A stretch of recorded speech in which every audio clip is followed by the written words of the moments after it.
Ya. Assalamualaikum warahmatullahi wabarakatuh. Waalaikumsalam warahmatullahi wabarakatuh.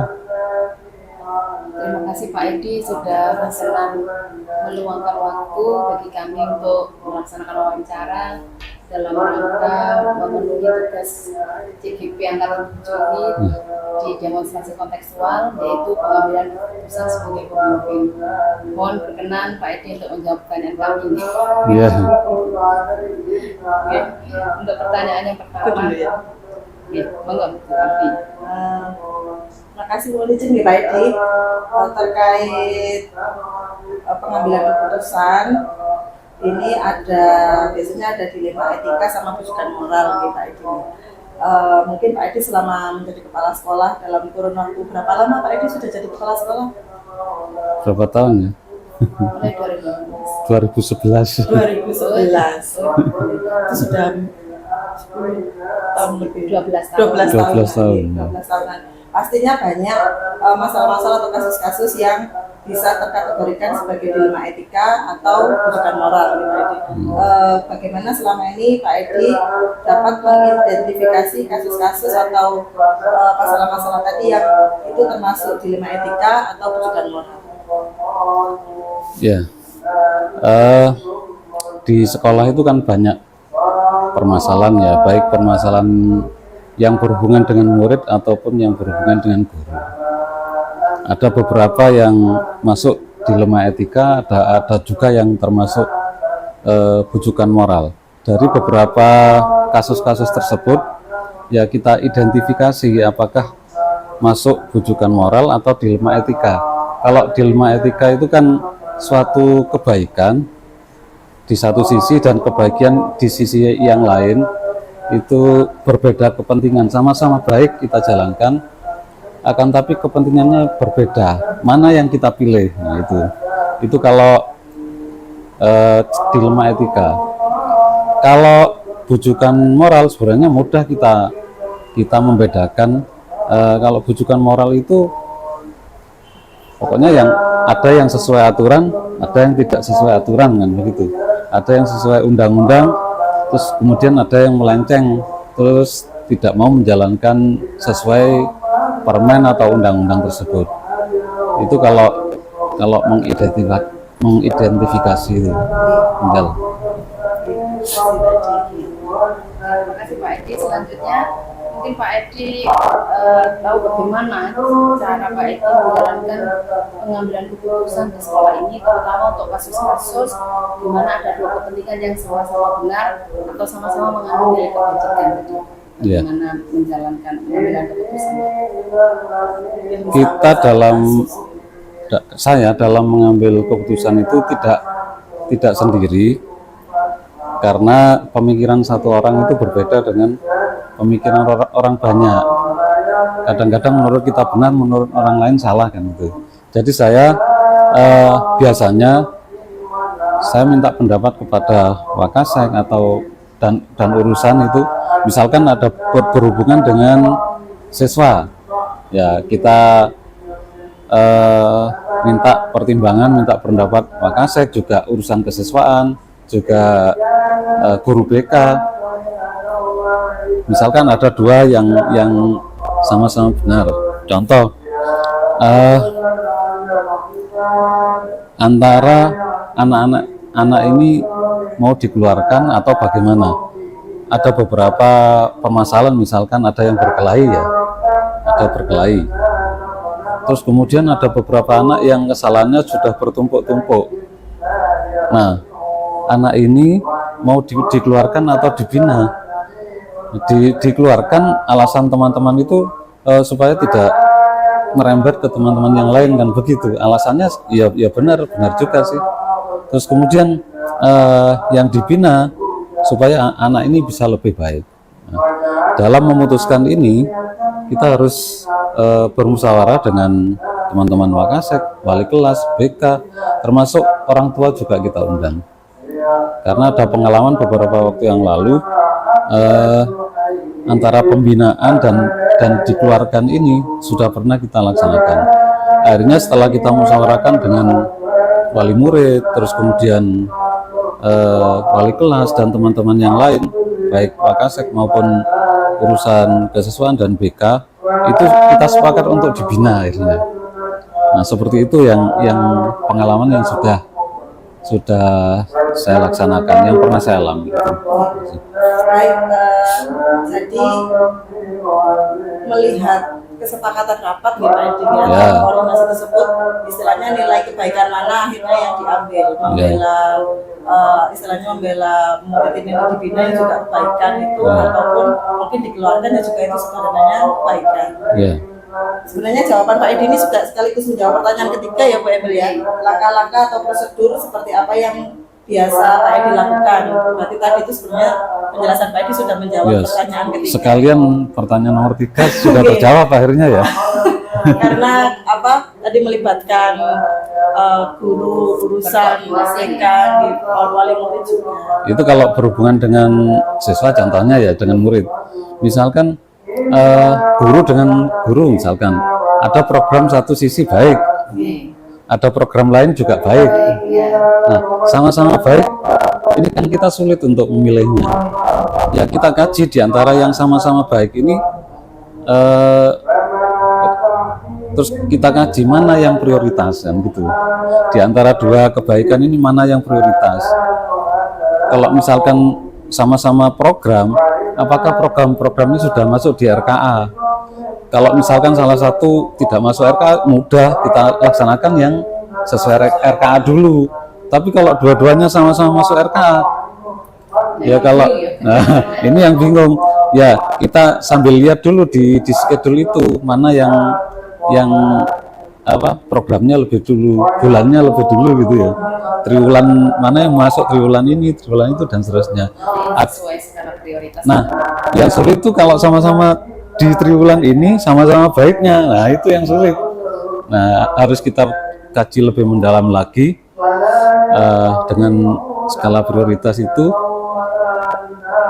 Kalau ada sama-sama berhubungan dengan dana, mana dananya yang lebih memungkinkan kita laksanakan. Nah, misalkan ada yang tidak memungkinkan dilaksanakan di triwulan ini, bisa kita undur di berikutnya kan gitu. Oke, selanjutnya mungkin Pak Edi punya langkah-langkah efektif selama ini dalam pengambilan keputusan pada kasus-kasus dilema etika yang sesuatu yang sama-sama baik. Misalkan ada sebuah permasalahan ya, guru dengan guru atau murid dengan murid atau berhubungan dengan wali murid. Misalkan masalahnya sekarang, terus belum ada keputusan, sama-sama ngengkel, sama-sama benar. Nah, kalau saya biasanya tidak saya selesaikan sekarang. Besoknya saya ajak koordinasi yang satu orang dulu, yang terpisah dulu. Saya kaji apa pendapat-pendapatnya, kita kaji pendapatnya, apa prioritasnya dan seterusnya. Terus kemudian dari dua kubu ini kita pisah dulu. Baru setelah kita kaji bagaimana kita gali kebaikan-kebaikannya, mana yang harus kita pilih prioritas, baru kita kumpulkan lagi berdua sambil kita minta pertimbangan kepada teman-teman Wakasek, urusan dan seterusnya. Itu tetap kita tidak melupakan musyawarah untuk mufakat. Jadi intinya tadi konfirmasi masing-masing pihak ya Pak? Ya. Iya, jadi Pak Edi di sini kalau saya rangkum, Pak Edi berusaha melihat dari dua sudut pandang masalahnya ya Pak Edi, supaya dalam pengambilan keputusan nanti mungkin bisa lebih tepat gitu. Sebelum musyawarah dengan teman-teman. Selanjutnya Pak Edi, selama menjalani kasus-kasus atau mengambil satu kasus dilema etika, apa yang menjadi tantangan dalam pengambilan keputusan? Yang menurut Pak Edi itu menjadi tantangan saat mengambil keputusan kasus dilema etika? Ya memang sulit kalau dilema etika itu karena sama-sama benar kan ya, sama-sama sebuah kebaikan. Terus sama-sama kekeh mempertahankan pendapatnya bahwa program saya baik, yang saya sampaikan baik, yang saya sampaikan benar. Nah, ini yang memang sulit. Yang seperti yang saya sampaikan tadi, yaitu kita kaji kita mintai pendapat dulu orang per orang supaya kita tahu sudut pandangnya itu seperti apa, sehingga kita bisa menyatukan nantinya. Yang penting itu bisa menyatukan. Atau kalau salah satu ada yang bisa kita undur jadwalnya, bisa kita undur, itu aja.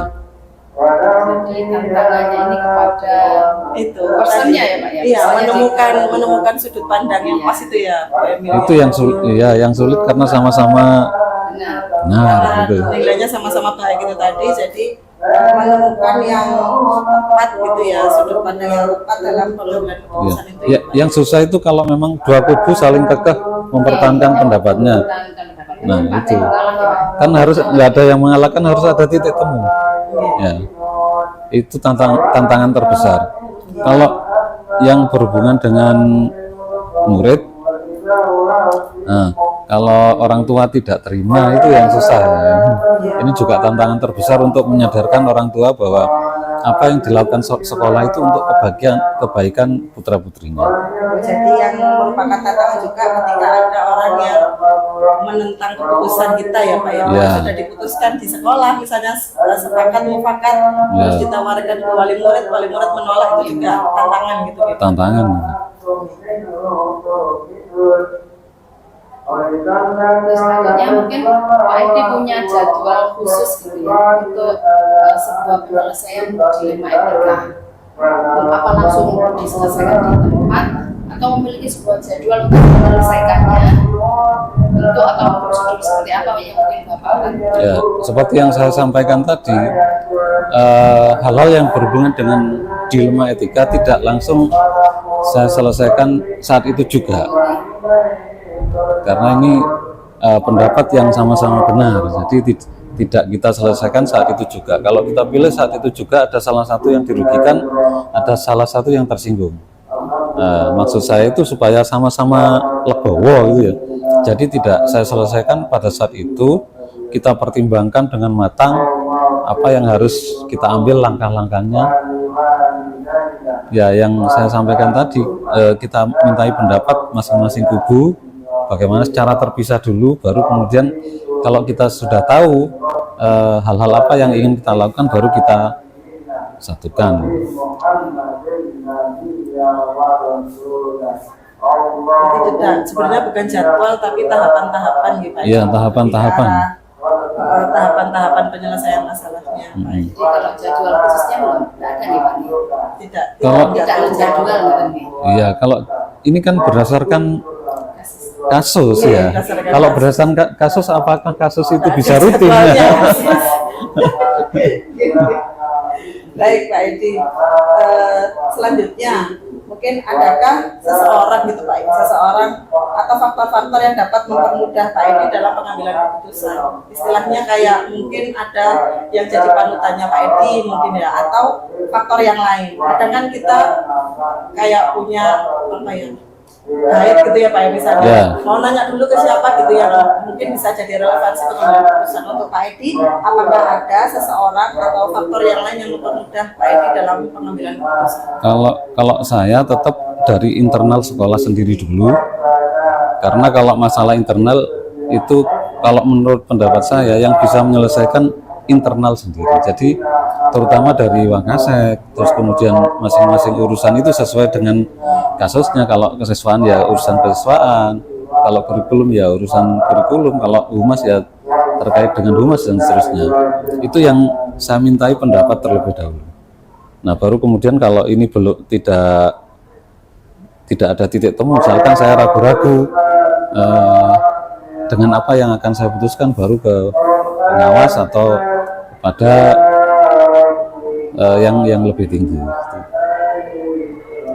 Jadi kalau di sekolah tidak menemukan titik temunya, baru Pak Edi mencari Iya, alternatif, ya. yang secara hierarki seperti pengawas yang sudah banyak pengalaman, atau teman-teman kepala sekolah yang senior gitu ya, yang saya anggap punya pengalaman, pernah punya pengalaman seperti ini. Nah, bagaimana dulu pada waktu beliau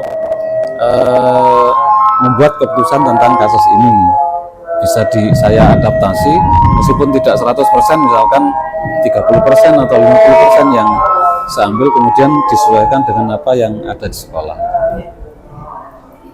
Untuk pertanyaan terakhir nih Pak, jadi selama Pak Edi menjadi kepala sekolah, mungkin ada pembelajaran yang mungkin Pak Edi dapat ambil selama pengalaman pengambilan keputusan dilema etika. Ya, banyak. Yang paling utama belajar sabar. Oh, iya. Belajar karena sabar. karena ada dua kubu yang saling kekeh, jadi kita harus sabar memang untuk apa ya, mengarahkan mereka supaya tidak kekeh pada pendapatnya, ada sesuatu yang dikompromikan supaya bisa sama itu. Jadi kalau tidak sabar ya kekeh pada pendapatnya sendiri ya susah, tidak ada titik temu nanti. Iya. Jadi ini Pak ya, harus sabar ya Pak ya. Iya. Ya. Kayaknya repot ya kalau kita Mungkin ada yang lain mungkin Pak apa? pembelajaran Terus- banyak tadi Pak Edi. Terus begini, misalkan ada dua kubu yang saling berseteru, kan tensinya masih panas. Makanya yang saya sampaikan tadi jangan diselesaikan, tidak selesaikan hari itu juga, tidak akan selesai karena kedua kubu saling mempertahankan karena tensinya masih tinggi. Tapi kalau berikutnya besok sambil kita cari celah-celahnya, baru kita bisa mengambil keputusan yang tepat gitu. Jadi nunggu cooling down dulu ya. Cooling Pak, ya? down dulu, Kalau jangan. masih tegang gini, ya harus biar adem dulu gitu ya Pak. Iya. Baru diajak diskusi lagi mengambil keputusan. Ya, ya, ya. Oke, mungkin itu saja Bu Emil. Apalagi Ya. ada lagi yang ditanyakan? Ini dari sini banyak sekali Ya. pelajaran yang bisa saya ambil juga ini Pak, Ya, terkait pengambilan keputusan. Ini tentu akan sangat bermanfaat bagi kami nantinya. Yang perlu kita garis bawahi mungkin yang pertama tadi itu yang penting adalah koordinasi ya Bu. Koordinasi. Ya. Melibatkan banyak orang dalam pengambilan keputusan. Kemudian yang kedua itu tadi melihat dari sudut pandang yang berbeda. Jadi tidak misalnya ada satu laporan masalah satu, ini Pak gini Pak, terus langsung ambil keputusan, enggak ya Pak ya. Jadi Ya, harus harus. lihat dari beberapa sudut pandang. Dan yang Terus- ketiga sabar. Sabar ya, Sabar, Bu. ulet ya. Iya. Terima kasih Pak Edi sudah Sama-sama, meluangkan ya. waktu. ya. Mudah-mudahan bermanfaat. Oke, Amin. insya Allah ada bermanfaat. Semoga sehat terus. Alhamdulillah. Puasanya lancar. Oke, waktunya lancar. Nah, gitu kita akhiri di Pak Edi. Terima Oke. kasih. Assalamualaikum warahmatullahi wabarakatuh. Waalaikumsalam warahmatullahi.